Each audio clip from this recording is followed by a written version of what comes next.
नंगर Parker में महीनों अॻु पिणु लारी भावकाई ज़िंदगी जो अंत आणे चुकियो आहे। ब्रेकिंग न्यूज़ अवाज़ सां शेयर कई पिया नंगर पार्कर मां। नंगर पार्कर में महीनों अॻु पिणु लारी भावकाई ज़िंदगी जो अंत आणे चुकियो आहे। ॻोठ कोली वेरी में 18 वरीह जी शादीशुदा नारी रियान साल राम जी पंहिंजी ज़िंदगी जो अंत आंदो आहे। ॿुधाए पियो वञे त नारी महीनों अॻु शादी कई हुई। ख़ुदकुशी जो कारण मालूम न थी सघियो आहे।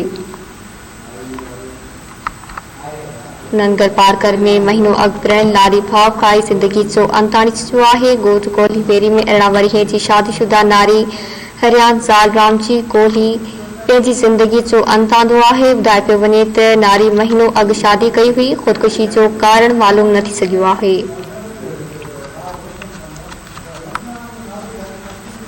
ख़बर वास शेयर कई पिया। ॿुधाए पियो वञे त नारी महीनों अॻु शादी कई हुई। ख़ुदकुशी जो कारण मालूम न थी सघियो आहे।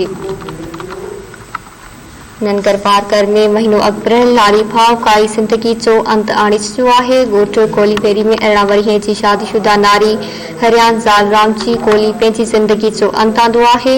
ख़बर वास शेयर कई पिया। ॿुधाए पियो वञे त नारी महीनों अॻु शादी कई हुई। ख़ुदकुशी जो कारण मालूम न थी सघियो आहे।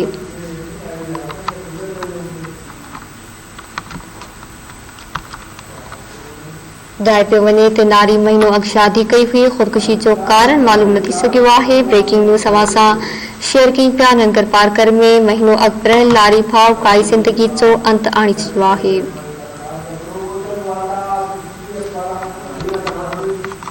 18 वरीह जी शादीशुदा नारी रियान साल राम जी कोली पंहिंजी ज़िंदगी जो अंत आणे चुकियो आहे। ॿुधाए पियो वञे त नारी महीनों अॻु शादी कई हुई। ख़ुदकुशी जो कारण मालूम न थी सघियो आहे।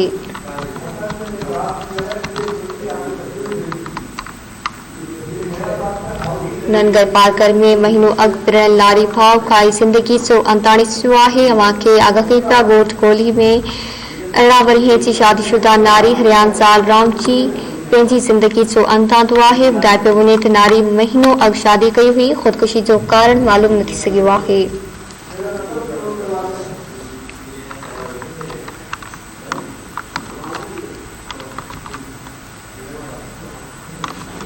अरिड़हं वरीह जी शादीशुदा नारी रियान साल राम जी कोली पंहिंजी ज़िंदगी जो अंत आंदो आहे।